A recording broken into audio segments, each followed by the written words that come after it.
रात होती है तो हम एक दिया जला लेते हैं और उसकी रोशनी में खुद को महफूज समझते हैं, मगर उस रोशनी के परे जो अंधेरा है वो अपने अंदर बहुत सारी कहानियां समेटे हुए है और इन्हीं कहानियों को आप तक लेकर आता है। रात के अंधेरे में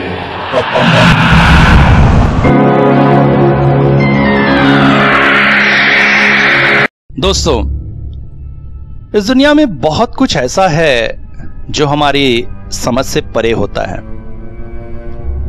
हम इस धरती पर रहते जरूर हैं, मगर हमारे अनजाने में ही एक और दुनिया हमारे चारों ओर होती है जो हमें दिखाई नहीं देती है, और शायद इसीलिए हम निश्चिंत होकर इस पृथ्वी पर रह सकते हैं। इस दुनिया में बहुत कुछ ऐसा होता है जो हमें नहीं बताया जाता है, क्योंकि वो सब कुछ विज्ञान की व्याख्या से परे है। इसलिए देशों की सरकार उसे छुपा लेती है ताकि आप और हम निश्चिंत होकर जी सके।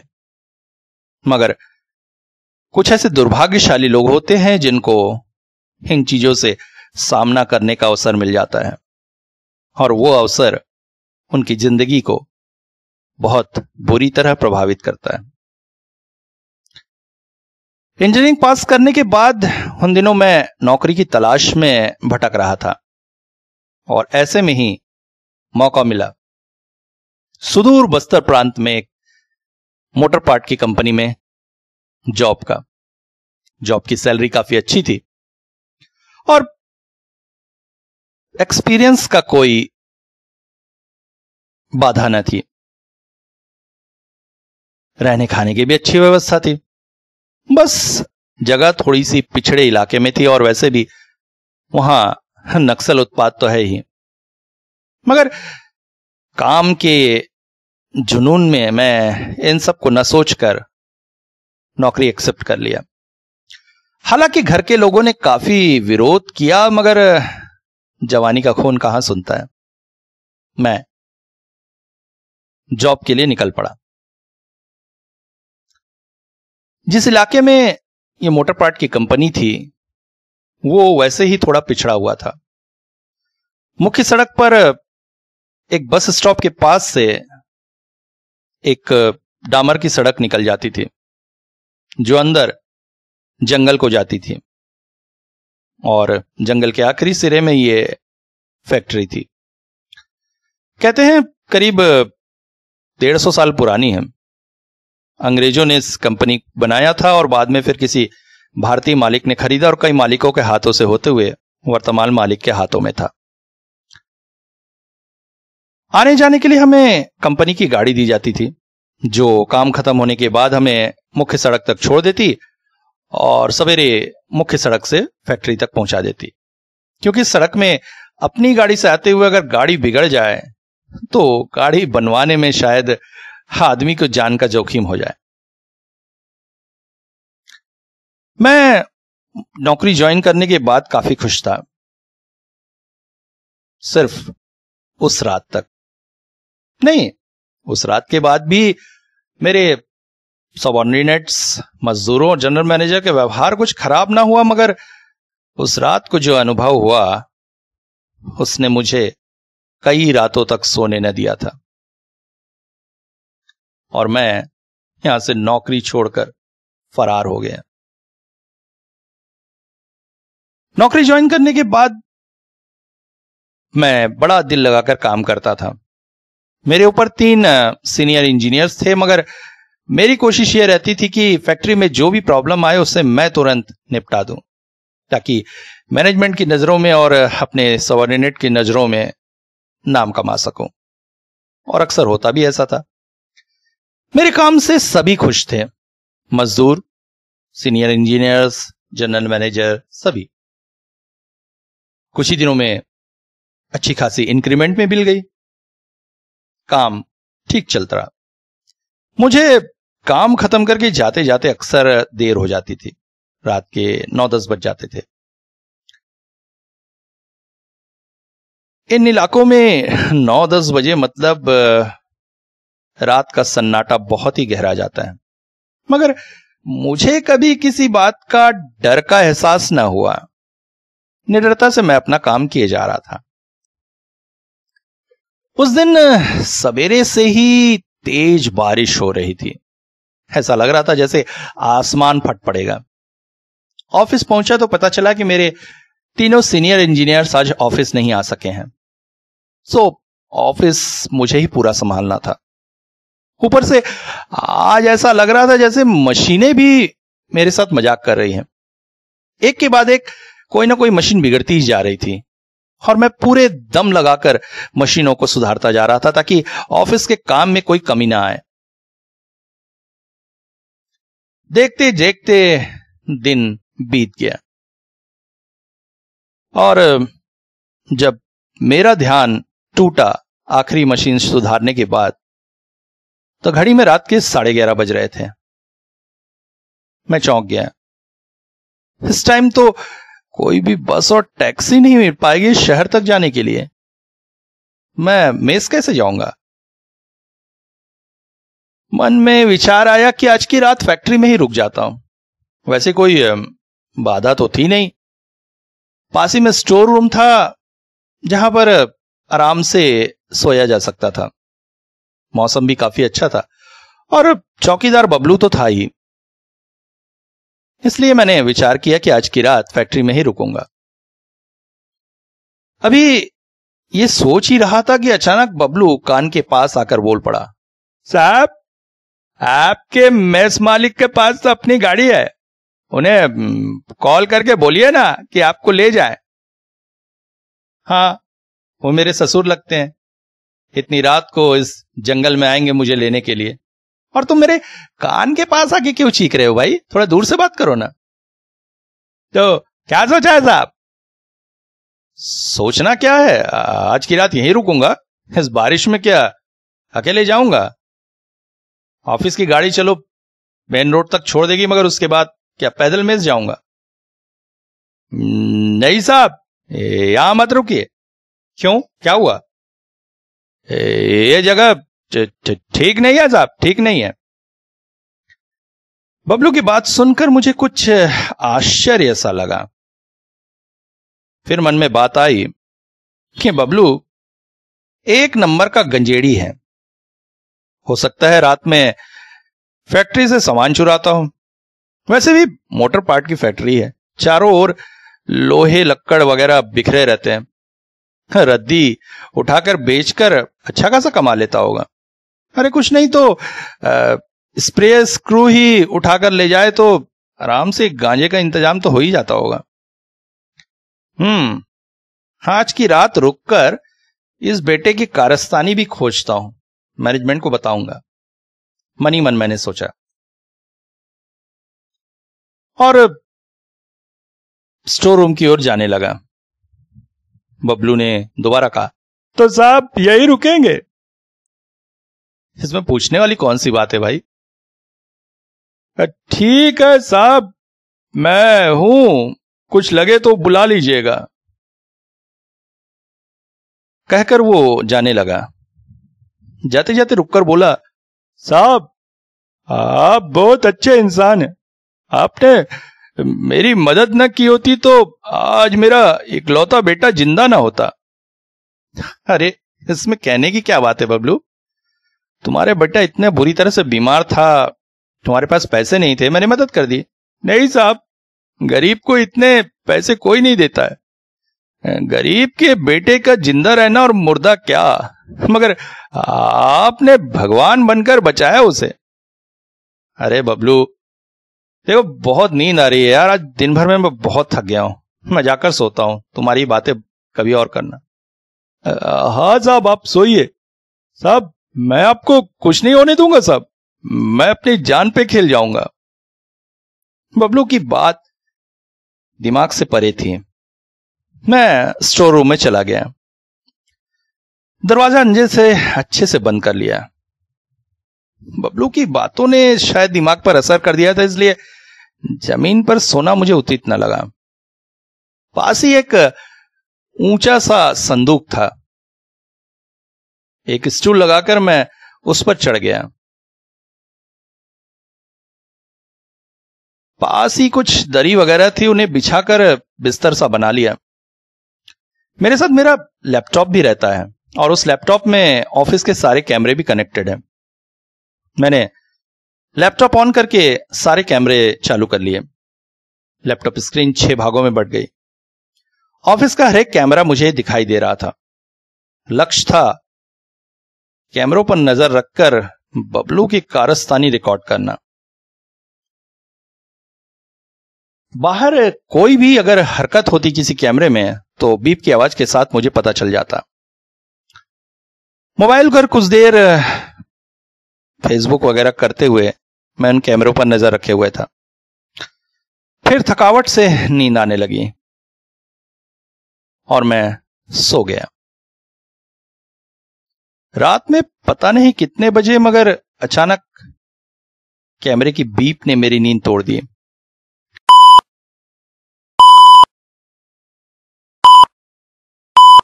हड़बड़ाकर उठ गया। बाहर वाले कैमरे में कुछ हलचल थी। जूम करके देखने की कोशिश की, मगर ऐसा लगा कोई आकृति कैमरे के सामने से भाग गई। बबलू ही होगा, और कौन। जान गया होगा मैं कैमरे में देख रहा हूं इसलिए भाग गया होगा। एक बार फिर से सोने की कोशिश करने लगा, मगर तभी बाहर वाला कैमरा फिर से बीप कर उठा।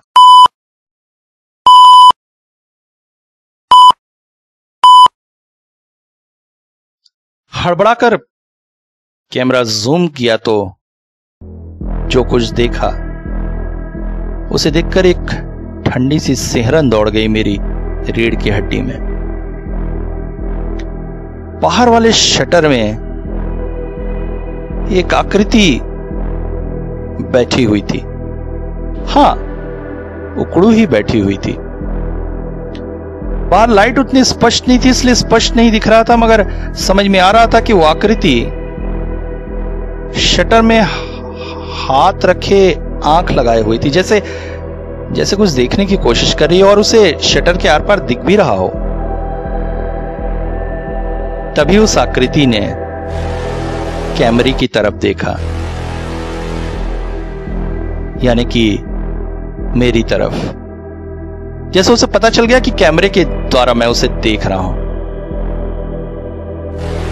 उसकी वो दोनों आंखें मैं आज तक नहीं भूल सकता। वो साधारण इंसानी आंखें नहीं थी।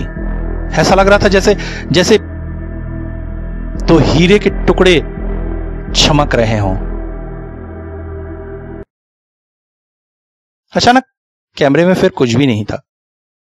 मैं चौंक पड़ा। कहीं मुझे भ्रम तो नहीं हुआ?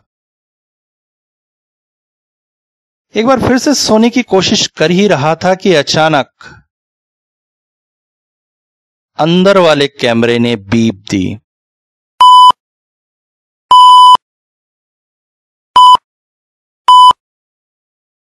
अब हालात मेरे लिए डराने वाले थे। कैमरे को जूम जब किया तब मुझे समझ में आया कि मैं किसी बड़ी मुसीबत में हूं।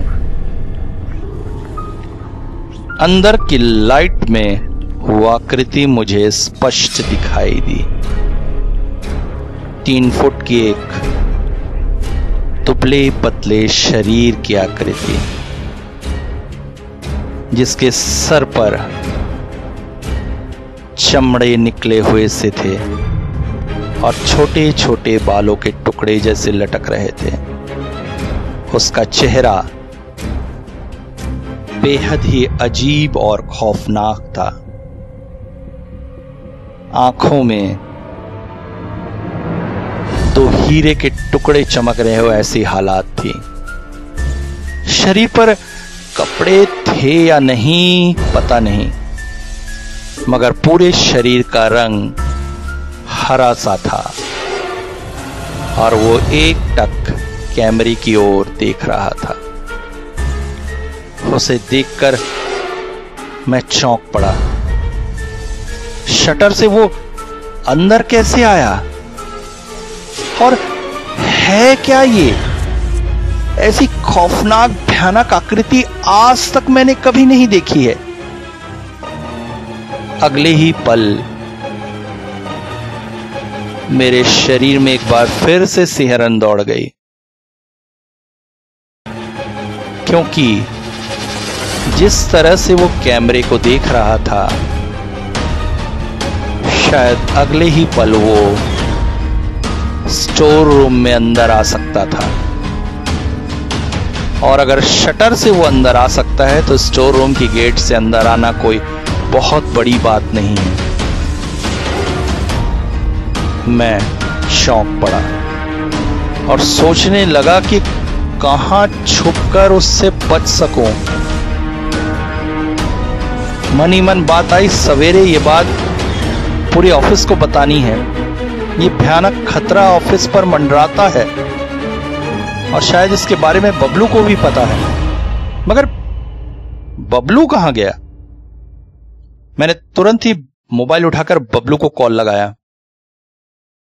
काफी देर तक रिंग बजने के बाद भी उसने कॉल रिसीव नहीं किया। साला गांजा पीकर पड़ा होगा कहीं और कह रहा था मुझे कुछ नहीं होने देगा। अब उसे बुलाऊं तो कैसे? वही तो एकमात्र सहारा है जो मुझे यहां से निकाल सकता है। तभी अचानक बाहर की शटर पर लकड़ी से वार हुआ। कैमरे में मैंने देखा बबलू शटर के बाहर खड़ा हुआ लकड़ी से जोर जोर से वार कर रहा था, जैसे उसे पता हो कि अंदर कोई है। और अचानक वार करके वो वहां से भाग गया। मगर इस वार से उस आकृति ने मुड़कर शटर की ओर देखा और अगले ही पल पूरी ऑफिस की लाइट गोल हो गई। और यही नहीं, मेरे लैपटॉप और मोबाइल की भी बैटरी पूरी तरह से खत्म हो गई। मैं आश्चर्यचकित सा कुछ समझ नहीं पा रहा था कि क्या करूं। तब अचानक एक भयानक सी चीख सुनाई दी। मैं चौंक पड़ा। ये तो पबलू की चीख थी। हाँ, क्या हो रहा है? कुछ समझ में नहीं आ रहा है। इस अंधेरे में मैं करूं तो क्या करूं? कुछ समझ पाता इससे पहले ही अजीब सी बेहोशी मुझे छाने लगी। दास, अरे ओ दास, दास। सवेरे मेरा नाम पुकारे जाने पर मैं घबरा कर उठ गया। आंखें खोलते ही सबसे पहले रात की घटना दिमाग में आई, मगर सामने खड़े मेरे सीनियर इंजीनियर के चेहरे पे कोई भी भाव न थे और उन्होंने मुझे कुछ भी नहीं कहा। उठो, तुम्हें जनरल मैनेजर साहब बुला रहे हैं। मैं चौंक पड़ा। फिर लगा शायद रात में सपना देखा था। बबलू बाहर निकलते ही मिलेगा और मैं उसे डांटूंगा। ये सोचकर मैं उठकर बाहर आ गया। इंजीनियर साहब ने कहा, चलो चलो जल्दी, साहब वेट कर रहे हैं। मैंने उनसे पूछ ही लिया, सर बबलू कहां है? पता नहीं, रात से मिल नहीं रहा है, गांजा पीकर कहीं चला गया होगा। तो तुम जाओ जल्दी साहब से मिलो। उनकी बात सुनकर मुझे एक बार स्पष्ट हो गया कि रात में जो कुछ भी हुआ था वो सच था। जनरल मैनेजर के कमरे में जाने के लिए एक छोटे से गलियारे से होकर जाना पड़ता था, जो इस वक्त अंधेरे में भरा था। मैंने घड़ी की ओर देखा तो इस वक्त सुबह के 7 बज रहे थे। ऑफिस 9:30 बजे चालू होता है। पिछले 1 साल से मैं यहां काम कर रहा हूं, मगर कभी भी जनरल मैनेजर साहब 10 बजे से पहले ऑफिस नहीं आते हैं। तो आज 7 बजे से मेरा इंतजार कर रहे हैं। उस गलियारे से गुजरते हुए एक बार फिर से मुझे डर लगा कि कहीं रात वाली वो आकृति इस अंधेरे में तो मेरा इंतजार नहीं कर रही है और मेरे वहां पहुंचते ही मुझ पर आक्रमण तो नहीं कर देगी। जनरल मैनेजर के कमरे में पहुंचते ही मैं कुछ बोल पाता, इससे पहले ही वो बोल पड़े। मिस्टर दास, कंपनी को अब आपकी सेवाओं की जरूरत नहीं है, हम आपको नौकरी से निकाल रहे हैं। सुनकर मैं आश्चर्यचकित हो गया। कल के दिन मैंने इतनी मेहनत की, तीनों इंजीनियर के होने के बिना ही सारे काम को किया, 1 मिनट का भी नुकसान न होने दिया, और उसका यह प्रतिफल। मगर सर हुआ क्या? फालतू की बात मत करो, अपना सामान समेटो और यहां से निकल लो। कहते हुए उन्होंने एक लिफाफा मेरे हाथों में पकड़ा दिया। मेरा मन वितृष्णा से भर उठा। पिछले 1 साल से जो प्यार, जो सम्मान, जो अच्छाई दिखा रहे थे, वो सब नाटक था। एक ही पल में मुझे दूध की मक्खी की तरह उठाकर फेंक दिया। कोई बात नहीं, अगर मुझ में प्रतिभा है तो मैं जिंदगी आगे बिता ही लूंगा, कहकर मैं फैक्ट्री के बाहर की तरफ आ गया। बाहर वही इंजीनियर साहब खड़े हुए मेरा इंतजार कर रहे थे। उनकी नजरों में एक अजीब सा दया और सम्मान का भाव था। मुझे समझ में आ गया था, मुझे नौकरी से निकाले जाने पर ये महाशय बेहद खुश हैं और अभी मुझे कुछ कहेंगे। मगर वो मुझे कुछ बोले नहीं, बस उसी भाव से देखते रहे। इस वजह से मैं ही बोल पड़ा, क्या देख रहे हैं सर, कह दीजिए जो भी कहना है। मगर उन्होंने जो कहा उसे सुनकर उन लोगों के प्रति मेरे मन में नफरत और बढ़ गई और भगवान का शुक्रिया करने के लिए मेरे हाथ खुद ब खुद जुड़ गए। दास, देख रहा हूं तुम्हें, मौत के मुंह से वापस आया वो इंसान कैसा दिखता है। मैं चौंक पड़ा। क्या मतलब? तुम्हें क्या लगता है कल तुम्हारा ऑफिस में देर तक रुकना कोइंसिडेंट था? ये सब सोची समझी चाल थी। हम लोग हर साल एक बार ऐसा जरूर करते हैं और इसके लिए हम अपॉइंट करते हैं किसी नए रंगरूट को। तुम्हारे जैसा ही कोई अनट्रेंड, जिसे बलि के तौर पर इस्तेमाल किया जा सके। कल हम लोगों का ऑफिस ना आना सोची समझी चाल थी। मशीनें भी बार बार खुद से नहीं खराब हो रही थी, ऑफिस के मजदूरी खराब कर रहे थे ताकि तुम काम में भिड़कर लेट हो जाओ और कल की रात फैक्ट्री में ही रुको। वो क्या है हम लोगों को पता नहीं, मगर पिछले 150 सालों से वो हर साल आता है और एक इंसान को लेकर जंगल में गायब हो जाता है। अब शुरू में जब फैक्ट्री बनी थी तो काफी सारे मजदूर और लोग मारे जा रहे थे। फिर फैक्ट्री के मालिकों ने उसके साथ एक सौदा बांधा। हर साल जब वो आता है उसे खुद ब खुद एक इंसान दे दिया जाता है और उसे लेकर वो साल भर जंगल में गायब रहता है। कल तुम्हारी बारी थी, मगर वो बबलू का बच्चा कैसे सामने आ गया पता नहीं। खैर, तुम जाओ या बबलू जाए, बलि तो इस साल के लिए पूरी हो गई। मैं गुस्से से भर उठा। तो इसीलिए 1 साल तक ये लोग मेरे साथ इतना अच्छा व्यवहार कर रहे थे, मुझे मारने के लिए, मेरे अनएक्सपीरियंस होने को भी न देखकर मुझे यहां नौकरी दी गई, सैलरी इंक्रीमेंट की गई। उफ, न जाने देश की कितनी अच्छी अच्छी प्रतिभाओं को ये लोग यहां लाकर इसी तरह बलि चढ़ा दिए हैं। ये लोग तो देश के बहुत बड़े दुश्मन हैं। मेरा मन क्रोध और गुस्से से भर उठा। मैंने उनसे कहा, तुम लोगों को सजा दिलाने के लिए ही भगवान ने मुझे बचाया है। अब मैं शहर पहुंचकर प्रेस, मीडिया सबसे मिलूंगा और तुम लोगों की इन बातों को पूरी तरह से सबको बताऊंगा। अब देखो मैं तुम लोगों का कैसा भांडा फोड़ करता हूं। कहता हुआ मैं गुस्से से वहां से जाने लगा, मगर तभी पीछे से आवाज आई, तुम्हें क्या लगता है पिछले 150 सालों से क्या किसी भी इंजीनियर के घर वाले ने आवाज नहीं उठाई? प्रेस, मीडिया, नेताओं तक बात नहीं पहुंची?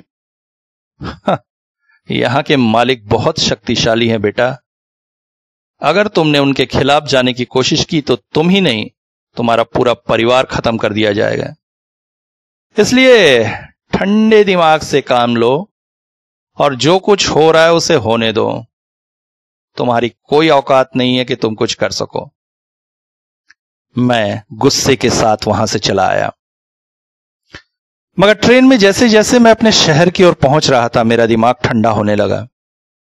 मैंने सोचा, सच ही तो बात है, 150 सालों से अगर ये सब कुछ चल रहा है और किसी ने आवाज नहीं उठाई, तो आखिर इनके पास इतनी पॉलिटिकल पावर तो होगी ही, जिसकी वजह से उन्होंने हर एक आवाज को दबा दिया। मैं अकेला इनका क्या बिगाड़ लूंगा? भगवान का धन्यवाद, मेरी जान बच गई। इसके बाद मैंने एक दूसरी नौकरी ढूंढी और मेहनत से काम करने लगा। मगर कई रातें मैं सो न सका, क्योंकि रात का अंधेरा फैलते ही मुझे उस रात की विभीषिका और वो हरी आकृति दिखने लगती। वक्त ऐसा ही बीत रहा था कि अचानक एक दिन न्यूज़पेपर का एक न्यूज पढ़कर दिल को बहुत सुकून मिला। हालांकि आखिरी पेज में एक छोटा सा कैप्शन छपा था, मगर मेरे लिए वो फ्रंट पेज न्यूज थी। बस्तर के एक मोटर पार्ट कंपनी में भयानक आगजनी, कंपनी के 45 कर्मी मारे गए। उन कर्मियों में जनरल मैनेजर और उस इंजीनियर का भी नाम था, जिसे पढ़कर मेरे दिल को बहुत सुकून मिला। आखिर उन लोगों को उनके काम की सजा मिल ही गई। मन में उनकी आत्मा की शांति के लिए दुआ की। मगर एक बात और दिल में खटकी। उस रात जब मैं स्टोर रूम से बाहर निकला था, तो ठीक उस जगह जहां पर वो आकृति खड़ी होकर कैमरे को देख रही थी, जमीन में काला सा दाग था, जैसे आंख से वो जगह जल गई हो। और बाहर वाली उस जगह पर भी जहां वो खड़ा था, इससे पहले भी एक दो बार फैक्ट्री में वैसे काले दाग दिखाई दिए थे, जिन्हें मजदूर तुरंत ही मिटा देते थे, क्योंकि उनका मानना था जनरल मैनेजर अगर ऐसे देखेंगे तो बहुत गुस्सा होंगे। मेरे दिमाग में अभी तक ये समझ में नहीं आया कि आखिर वो आकृति क्या थी। अभी सब कुछ ठीक ही चल रहा था कि अचानक एक न्यूज ने मेरे दिमाग को झकझोर कर रख दिया। बस्तर के एक घर से परिवार के 5 लोग गायब हो गए। घर के मुख्य द्वार और कुछ हिस्सों पर जमीन में जलने के निशान पाए गए। धीरे धीरे अक्सर न्यूज़पेपर में ये न्यूज आने लगी, और यही नहीं, आसपास के स्टेट्स में भी अब यह घटना जारी होने लगी। तो क्या उस आकृति ने बलि न मिलने से उस फैक्ट्री को पूरी तरह जला के राख कर दिया, और अब अपनी भूख मिटाने के लिए न सिर्फ लोगों के घरों में बल्कि आसपास के प्रदेशों में भी अपना आतंक मचा रही है। जंगल में एक शिकारी की तरह वो निवास कर रहा है और धीरे धीरे पूरे देश में अपना शिकार करता हुआ फैलता जाएगा। या फिर उसे तलाश है मेरी, मैं जो उससे हजारों किलोमीटर दूर चला आया हूं। उस रात उसकी बलि तो मैं ही था। तो क्या वो मुझे ढूंढता ढूंढता मेरे पास भी आ जाएगा, एक शिकारी की तरह?